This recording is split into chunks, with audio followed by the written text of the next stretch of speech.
그러면 먼저 북한에서 그리고 자유를 찾아 귀순한 분이십니다. 그리고 그동안 대남 공작 사업, 통일전선부뿐만 아니라 정찰총국 여러 가지 대남 공작 사업을 실무 총책했던 분입니다.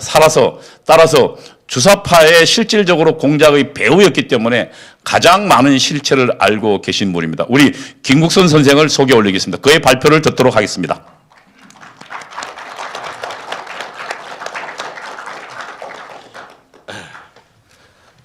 반갑습니다. 마스크 떼고 하셔도 돼요. 발표할 때는.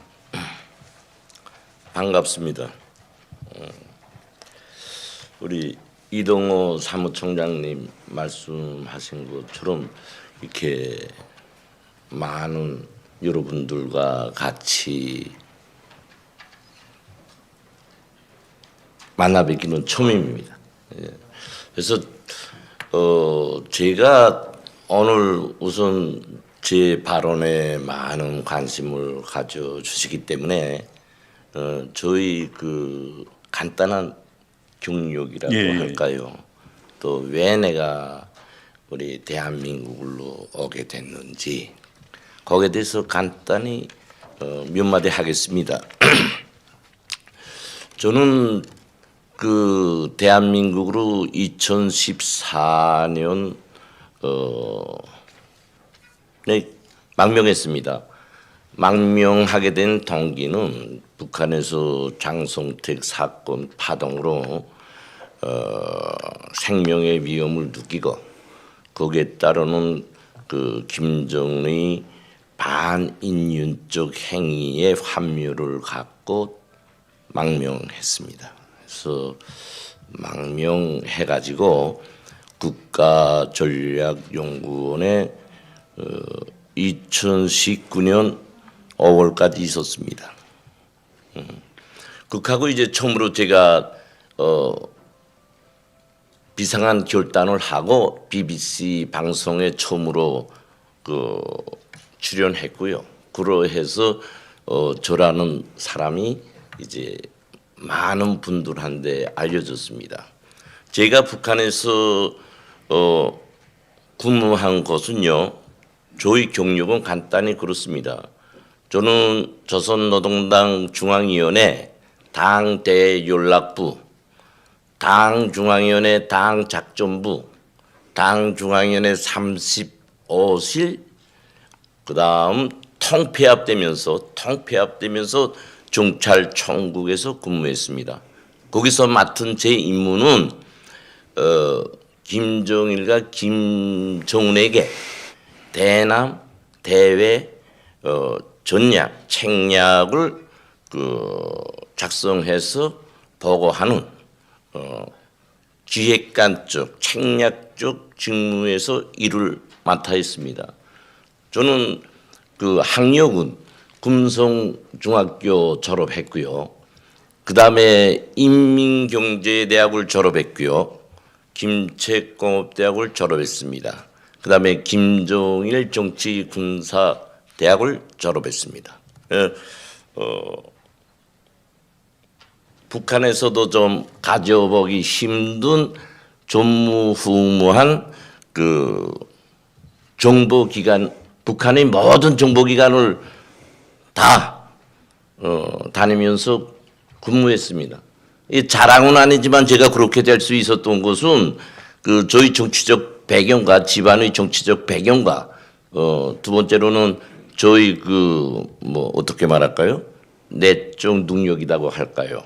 사업에 따르는 능력이라고 할까요? 거기에 비해서 김정일의 직접적 지시와 방침에 의해서 이렇게 다닐 수 있었다. 그것을 말씀드립니다. 그래서 한마디로 저는 대한민국 국민들 앞에 대한민국 국민들이 가장 저를 미워할 대상의 사람입니다. 그래서 많은 대남 책략, 전략을 제 손에 의해서 작성됐어요. 해서 우리 국민들이 많은 고통을 받았겠죠.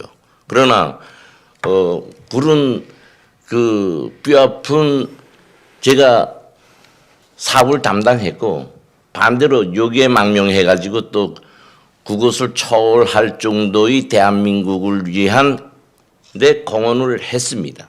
그래서 이런 면에서 우리 여기에 참가하신 여러분들 또 우리 대한민국 자유를 사랑하는 국민들 많이 저를 이해해 주시고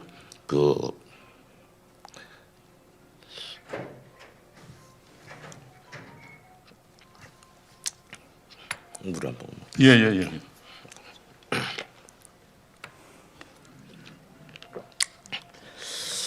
해서 제가 오늘 여러분께 이제 말하려고 하는 것은 우리가 이제 주사파에 대해서도 말했고 하지만 주사파에 대한 체계화된 리론이 아주 잘 돼 있습니다. 그래서 그 리론적인 말보다도 현실적으로 저는 사건들에 대해서 이야기적으로 이제 한두 건 말하려고 합니다. 그래서 제가 BBC 방송에서도 발표했지만 1994년 청와대에서 직접 근무한 분이 우리 북한의 직파 간첩이었다. 이것을 처음으로 발표했죠. 처음으로. 그래서 그 발표가 나가니까 이제 국정원을 비롯한 그 청와대에서는 그 사실 무근이라고 한마디로 제가 거짓꾼으로 이제 매도했어요. 그래서 제가 그 시사저널 인터뷰에 나가가지고 그것을 더 새롭게 세심하게 분석해서 다시 발표했습니다. 아직까지는 거기에 대한 그 반박 보도가 난 거 보지 못했습니다. 내가 왜 이것을 하나를 실례를 들었는가 하면 지금 우리 대한민국 사회에는 북한이 해방돼서부터 군 70년간 북한의 대남 공작에 의해서 오늘 우리 남한 사회는 주사파 운동권에 거의 장악돼 있다 이렇게 말할 수 있습니다. 사실 말해서 남한 사회에 주사파의 동력, 추동력, 뿌리는 북한의 대남 공작기관 정보기관입니다. 아시다시피 우리는 이제 임수용이라는 분 다 알 겁니다. 전대협이 조직돼 가지고 2년 만인가 89년 북한에서 있은 세계 대학생 축전에 참가했죠. 그래서 남북이 모두 다 우러르는 통일의 꽃으로 이름 날린 분이죠. 그러나 이것은 북한의 고도로 계산된 대남 공작 기관에 의해서 조직된 것입니다. 임수경이는 김일성으로부터 빨치산의 꽃이라는 칭을 받았어요. 빨치산의 꽃. 영상을 통해서 다 본 것처럼 김일성과 이제 축배잔도 찍고 그다음에는 이제 담담하게 판문점을 통해서 넘어왔고 고작 형 받은 게 3년 6개월 받았습니다. 왜 이런 것이 있나? 북한은 내적으로는 공작을 하고 외적으로는 선전선동 활동을 합니다. 김일성이 직접 나서서 선전선동 활동을 하는 것이지요. 우리 보건대는 평온하고 걷지만 남한에 있는 주사파 운동권 사람들은 희망의 꽃입니다. 희망의 꽃. 나도 한번 저렇게 해서 김일성과 술잔도 한번 짜보고 북한이 알아주는 북한식으로 말하면 통일의 전사, 혁명의 전사가 되겠다. 이런 요리를 북돋아 주기 위한 한 일환으로 진행된 겁니다. 그뿐이 아니죠. 내가 그 페넨에서도 말했지만 2013년도에 대한민국에서 10년 동안 잠복돼서 근무하던 35실에서 파견한 여성 간첩이 있어요. 네, 북한에 들어와서 한 20일 체류하고 이제 사격 훈련도 좀 아주 총잘습니다. 군청 사격을 해.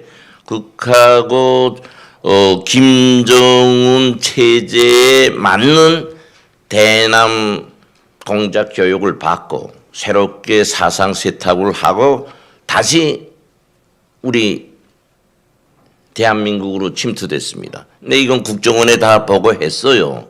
그러나 아직까지 잡았다는 무슨 보도는 못 봤습니다.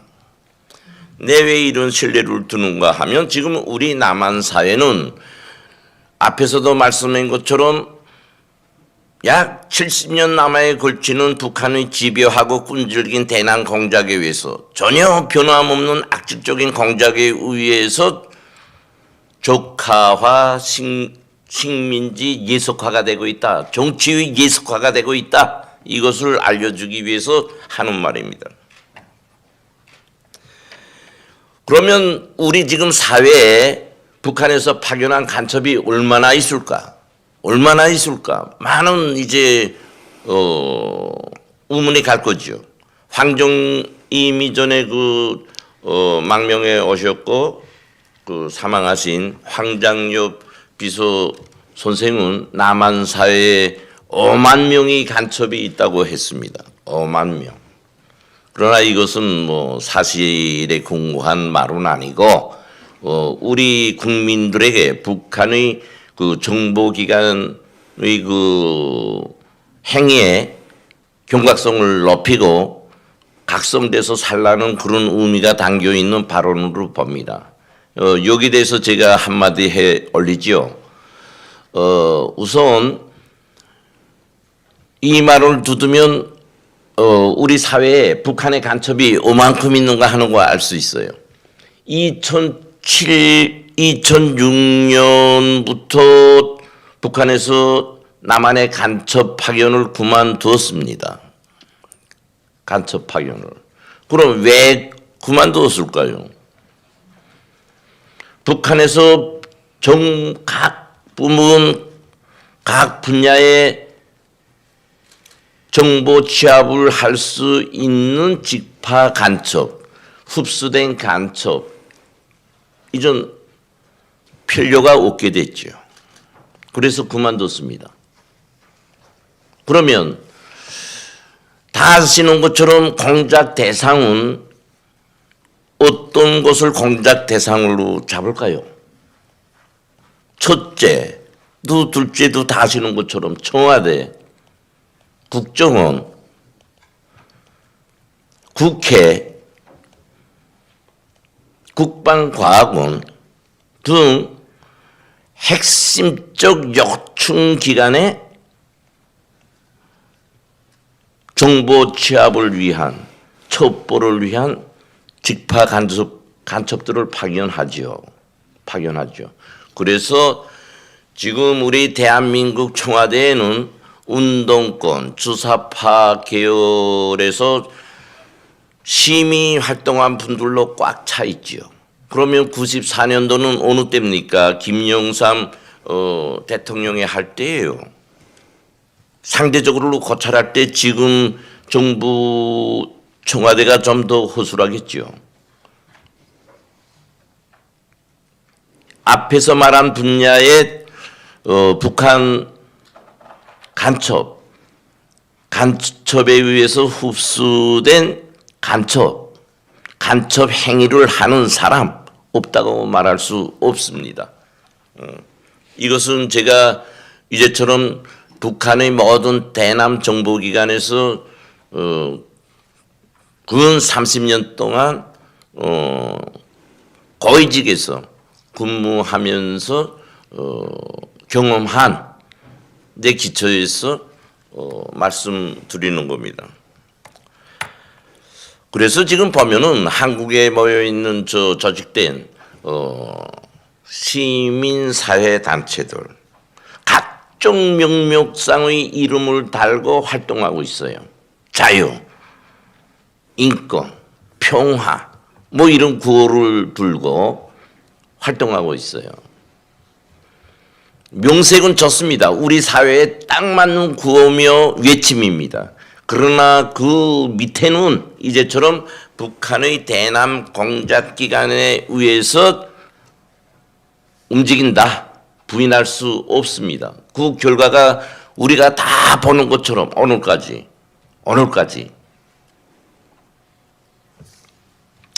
다음으로 제가 조금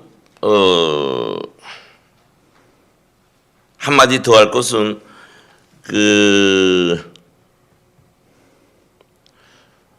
그런 속에서 지금 좌파 정부가 들어서서 오늘의 우리 남한 사회가 도대체 어떤 위치에 와 있냐?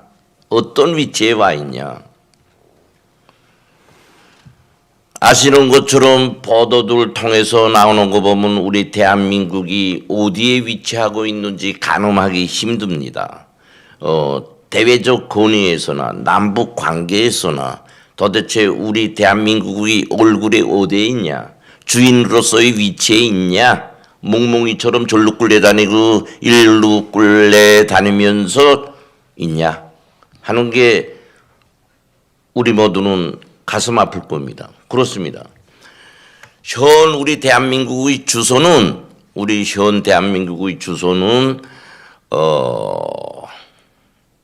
남북 관계에서 볼 때 북한에 끌려다니면서 북한에 아무 말도 못하는 몽몽이 신세에 있다고 저는 보죠. 표현 들겠어요. 우리 대한민국 대통령이 2018년 북한에 김정은이와 백두산에 갔습니다. 백두산. 다 아시는 것처럼 북한에서 백두산이 가지는 정치적 의미는 대단합니다. 백두산은 그 혁명의 성지이고 그 주체 위협의 기원이고 그것은 김일성과 결부돼서 오늘의 북한이 존재할 수 있는 미천으로 되고 있는 아주 무서운 것입니다. 그래서 북한에서는 그 누구나 어린 시절 때부터 백두산의 물을 먹여야 된다 그러면서 백두산 행군을 저지게요. 근데 그곳에 가서 우리 대통령은 민족 공조를 위한다고 하면서 김정은과 이제 두 손 높이 올렸습니다. 이것은 우리 대한민국 대통령으로서는 범하지 말아야 할 아주 위험한 정치적 오유를 범한 겁니다. 정치적 본이든 아니든 타이든 상관없이 대통령으로서는 하지 말아야 할 일을 한 것이죠. 여기서 우리 그 청와대에 있는 분들이나 국정원에 있는 분들은 대통령의 본인 우사와는 다르게 이 그 보좌를 잘 못했다고 봅니다. 절대로 거기에는 올라가면 안 되는 것입니다. 이번에 김정은이 10년의 그 지도자 하니까 지도자 등국 10년을 청할 때 어떻게 청하했습니까?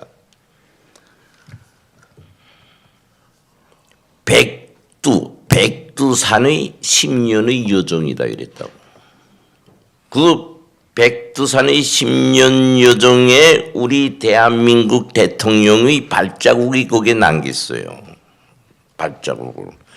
이것은 그 내면에 숨겨진 정치적 손해가 끝없다는 겁니다. 그렇다고 해서 우리 대한민국 대통령이 백두산에 가서 그 주체 위협을 계승하겠다는 횃불을 둔 것과 같은데 그랬다고 민족 공조라는 의미에서 우리가 손깔 거둔 거 있습니까? 없습니다. 오늘 아침 보도에서 보셨겠지만 오늘 또 미사일 쐈죠. 6일 전에 또 쐈죠. 어떻게 말합니까? 그저 북한에서 발표한 것과 달리 국초음속이 아니다. 미국도 인정하는데 해서 유엔 안보리사회가 오늘 진행되는데 우리 대한민국에서는 그런 뻐꾸기설이래요. 2019년 최고인민회의 14기 1차 전원회에서 김정은이는 공식적으로 우리 문 대통령을 향해서 어지럽 넓은 인간이라고 조롱했죠. 우리 대한민국 국민으로서는 가슴 아픈 일입니다. 그 이후에도 오늘까지 수없는 미사일을 발사했고 우리 문재인 대통령을 향해서 태생적인 머저리, 판별을 할 수 없는 때에 삶은 소대가리, 뭐 수없이 쏟아내요. 그러나 우리 대한민국은 이런 방구 못하고 있습니다. 남북 연락소를 폭파시켜도 아무 말 못하고, 통신선 끊어도 아무 말 못하고, 그걸 복귀해주면 또 너무 감사하다고 큰절 올리고, 도대체 우리 대한민국의 위치는 어디입니까? 어디입니까? 우리는 각성해야 됩니다. 각성해야 됩니다. 이렇게 될 수 있는 것은 총체적으로 저와 같은 사람들이 오기 전까지도 이런 공작 책략을 꾸민 거예요. 책략을 꾸민 거예요. 여기에 우리 대한민국이 손해를 받고 특히 지금 이 주사파 정부는 완전히 내용적으로 굴복되다시피 했습니다. 절대로 이렇게 해서는 안 됩니다. 국가보안법 폐지, 천안함, 뭐죠? 그 천안함? 대북결의안. 그 다음에 북한 인권법 반대, 서명. 여기에 서명한 정치인들 한번 보세요. 어떤 사람들이 서명했나. 이제 이 반대 서명한 사람들 약 30명 정도 되는데요. 거기에 어떤 정치인이 서명했는가? 이것은 앞에서 말씀 올린 것처럼 북한의 끈질긴 대남 공작에 의해서 북한의 뻘건 물을 마시고 거기에 취한 사람들이 서명했어요. 거기에 우리는 앞에서 내가 말했던 것처럼 또 각성해야 됩니다. 그래서 우리는 대한민국을 지켜야 합니다. 대한민국을. 자유를 지켜야 합니다. 자유는 천만금을 주고도 살 수 없는 최고의 인간의 가치입니다. 돈을 주고 살 수 없습니다. 우리 대한민국 국민들은 어렵게 살다가 90년대부터 이제 삶의 질이 개선되면서 오늘날에는 풍족하고 유족하고 자유를 가진 국민으로 활보하고 있습니다. 그래서 자유의 가치가 말로만 알지 북한에서와 같은 자유를 잃고 인권을 잃고 로봇처럼 기형화된 인간으로 살아 안 봤기 때문에 그 가치는 상대적으로 이해해서 약합니다. 이해해서. 그런 의미에서 제가 북한에 대해서 한마디 하겠습니다. 북한은 수령 절대주의 국가입니다. 수령 절대주의 국가. 수령 절대주의 독재 국가입니다. 이것은 당을 통해서 실현되고 있고 유지되고 있습니다. 북한에서는 말 한마디 하고 행동 하나 하고 모든 것이 당의 결정 지시에 의해서 해야 됩니다. 이건 무슨 말인가? 집안에서 부부관계, 부자관계, 가정에서 있은 잘못된 것들을 당 조직에 가서 우탁해서 거기에 말하고 방향을 받아서 행동하라. 이런 지침에 의해 살고 있다 그것입니다. 당과 외교를 하거나 속을 주지 않으면 살아갈 수 없어요. 절대로 살아갈 수 없습니다. 절대로. 그래서 북한 국민들은 제 눈을 가지고 제 입을 가지고 제 귀를 가지고 보고도 듣고도 말하지도 못하는 그런 세상입니다. 그것은 그 평민뿐 아니라 고위층에 있는 실례를 들면 뭐 최령이나 뭐 박정춘이나 뭐 김영철이나 똑같습니다. 고위층으로 올라갈수록 그 사람들에 대한 통제는 더 심합니다. 숨쉬기조차 바빠요. 그래서 북한은 저 두메 산골에서 살아도 갔고 오천에서 살아도 갔고 농촌에서 살아도 갔고 보이지 않는 조직이라는 이 깡철로 된 그 거미줄 같은 그 철망에 매여서 살고 있습니다. 저 사람 저거 분자 저 북한에서 도망쳐 가지고 와서 허튼 소리 한다고 욕할 수도 있는데 그렇지 않습니다. 저는 북한에서 특공과 특전을 가지고 정말 누구보다 이렇게 말하면 좀 외람됩니다만 부러운 것 없이 살았어요. 저도 뭐 저 포르투갈, 스페인, 독일, 폴란드 못 가본 나라가 없습니다. 북한에서는 자기 정권을 유지하고 김정은 하니까 통치자의 운명을 지키기 위해서는 필요한 사람들한테는 저한테 준 것처럼 특권을 줍니다. 특혜를 주고. 그래서 저도 이제 거의 30년을 뭐 김일성, 김정일, 김정은이 단독 특별 선물을 계속 받으면서 산 사람이에요. 그렇게 북한은 특유의 독재 전술을 가지고 국민들을 통치하고 있죠. 그래서 앞에서 말씀한 것처럼 북한 국민들은 로봇화가 됐다. 기형화가 됐다. 그래서 자기 머리로 사고하고 행동하는 그런 분 모릅니다. 당에서 하라는 대로 하는 것이 이제는 앞에서 말한 것처럼 체질화됐죠. 그래서 오늘의 북한이 존재합니다. 그런 것만큼 우리 대한민국 국민들이 지금 살고 먹고 입고 쓰고 자유를 가지고 누리는 것은 정말 소중하다. 정말 소중하다. 다 아시는 것처럼 우리가 자유를 이루면 삶의 전부를 잇는 것과 같습니다. 우리 젊은 2030 세대들 정신 차려야 합니다. 이 자유를 위해서 얼마나 많은 수많은 사람들이 운명을 했습니까? 오늘날의 자유가 그렇게 쉬운 것이 아니다. 한 번 잃으면 찾을 수 없는 것이 자유입니다. 그래서 제가 앞에서 말한 것처럼 돈 금을 주고도 살 수 없다. 1,000만 금을 주고도 살 수 없다. 이런 말을 하는 겁니다.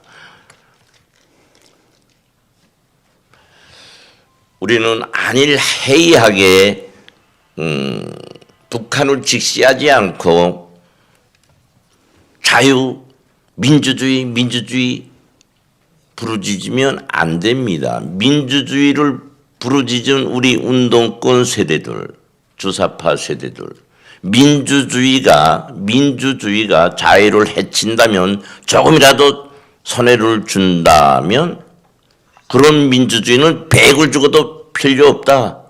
북한도 민주주의 공화국입니다. 민주주의 공화국입니다.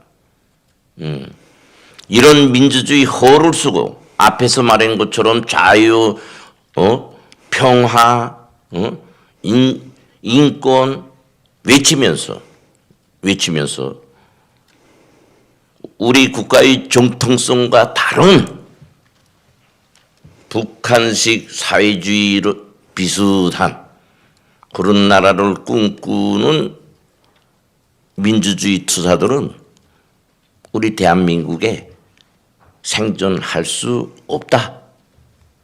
이것을 똑똑히 알아야 된다고 봅니다. 똑똑히 알아야 된다. 그래서 뭐 저 투소 없이 말을 하다 나니까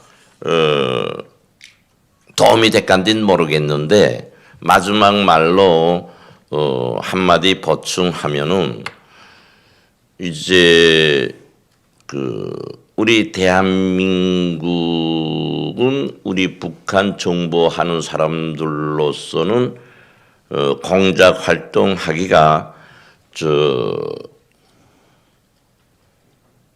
박정희 대통령이나 이제 그 보수 정권이 우리 흔히 말하는 독재 정권이라고 할 때 거기는 비교할 수 없게 이제 꽃비단길, 꽃주단길이에요. 여기 들어와서 공작 활동하기가 아주 편안합니다.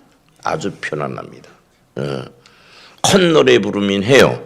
옛날에는 여기에다가 우리가 이제 직파간첩 파견하고 또 흡수공작원 흡수된 대한민국 국민들 우리 흡수공작원이라고 하죠. 1인 사람들 할 때는 그때만 해도 이제 머리털이 꺾었었어요. 잡히면 죽을까봐. 응? 사람은 운명 앞에는 장사가 없습니다. 머리가 꺾었었다고죠. 지금은요. 콧노래 부른다고 콧노래. 그래서 아무리 뭐 대한민국이 좀 내가 좀 섭섭한 말을 좀 해봅시다. 감옥에 간다 하들 북한 같지 않단 말이에요. 죽지 않는단 말이에요. 죽지 않는단 말이에요.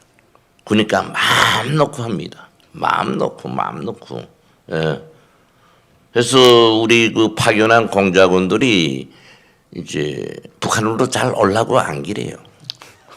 여기서 잘 먹고 잘 살면서 일정한 정보 주고 이가면서 뭐 중국도 가고 뭐 유럽도 가고 뭐 편안히 공작 활동을 하니까 파견될 때 또 저 대한민국 헌법에 준한 교육을 해요. 이런 공작을 하다 잡히면 넌 3년도 간다. 5년도 간다. 해서 잘 불지 않습니다. 안 불어요. 그래서 전번에 그 황장엽 선생 테러 하래 들어왔다 이제 잡힌 그 경찰국 전투원 2명. 그 6년 동안 국정원이 전향을 못 시켰어요. 전향을. 제가 시켰습니다. 6년 만에. 제가 교도소 들어가서. 아마 북한에서 와가지고 이렇게 교도소 다니면서 그런 사람은 아마 제가 처음일 겁니다. 그렇게 이제 그 공작원들이 사상 정식적 준비가 아주 투철하게 됐죠. 그 투철한 근본 원인은 뭐냐? 죽지 않는다. 사형 안 당한다. 이게 신조로 돼 있어요. 그런 의미에서 오늘 우리 대한민국은 겉보면은 북한보다 잘 먹고 잘 살고 45배 강하고 길지만 싸움은 경제적 수치로 하는 것 아닙니다. 사상 정신적으로 하는 거예요. 북한은 사상 정신적 무기를 제1주의합니다. 제1주의. 그래서 저 북한이라는 나라는 보다시피 핵무력을 가지고 이제는 위협하는 국가로 변화됐어요. 우리 대한민국도 쌈하잔 하면 좀 굴지 말자. 저 미국도 야 ICBM 좀 써지 말아주라마. 회담 좀 하자마. 벌써 너무 튀어났다고지. 너무 튀어났다고지. 북한은요. 저 비핵화라는 거는 될 수 없는 나라예요. 될 수 없는 나라다. 북한은 이제는 저 비핵화를 여술이 방망이로 가지고 미국을 비롯해서 끝없이 짐벌로 끌고 다니면서 다니다가 지쳐서 그 짐벌에 빠져 죽게 하는 전술을 가지고 가지. 그래서 오늘 아침도 미사일 쏘는 겁니다. 그 무슨 김정은이 생일날 기념해서 쏜다든가 선거에 개입하기보다도 야 미국 봤지 우리한테 항복해. 저거 최첨단화 쪽으로 가는 시험입니다. 시험. 예. 그래서 우리는 이런 북한의 속내를 잘 알고 우리 대한민국의 정통성, 리승만이 창건하고 박정희 대통령이 부흥 발전시킨 우리 대한민국을 그 정통성에서 1mm 편차도 있으면 안 됩니다. 명심해야 될 것은 저 북한이라는 불량배의 국가가 핵뭉치를 가지고 우리 모래에 지금 앉아 있어요. 언제 어떤 짓을 할지 누구도 가늠 못합니다. 지금과 같은 남북관계, 북한을 두고 우리 정부가 하는 대미관계, 대중관계는 북한의 비핵화가 아니라 우리 대한민국이 북한의 정치 예속화로 되는 길을 촉진할 뿐이다. 지금 우리가 북한에 어느 정도의 정치 예속화가 됐냐?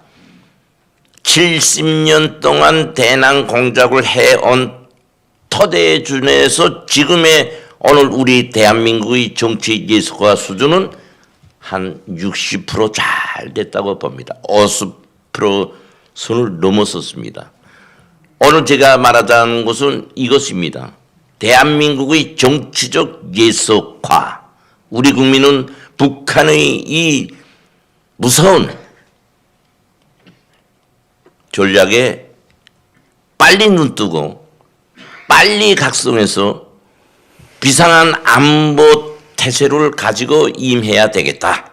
이 말을 하려고 저는 오늘 나왔습니다. 감사합니다.